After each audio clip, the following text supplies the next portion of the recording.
Boniface Mwangi wewe. Malaya. Boniface Mwangi wewe. Ati mwanaharakati. Wewe ni mwanaharakati wa nani? Wewe ni matako wewe. Wewe ni matako. Wewe ni matako wewe. Umesikia? Ndio maana uliingizwa mamiti huko TZ.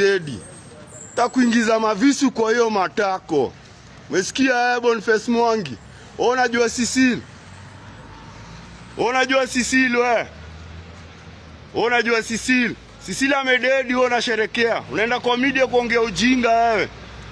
Na hizi media zinapea Boniface Mwangi nafasi, hizi zinafaa zifungwe zote. Mtu amededi wewe unaongea nini? Unajua maisha tunaishi wewe. Unaanza kuita watu gun, unaita Cecile gun wapi? Wewe unapanga shughuli ground, unapangia shughuli nani ground? Wewe ni matako wewe. Wewe ni matako, na hiyo matako taingiza vizuri Boniface Mwangi. Tapatana kwa ground hapo, sijui unajaribu kutetea haki za bi. Unatetea haki za nani? Mbona utetei haki ya wao kijana amededi? Na wewe sasa ile umedungwa hizo matako zako unataka kutetea haki. Wewe ni matako wewe, tapatana. Watu wadinyane, umesikia?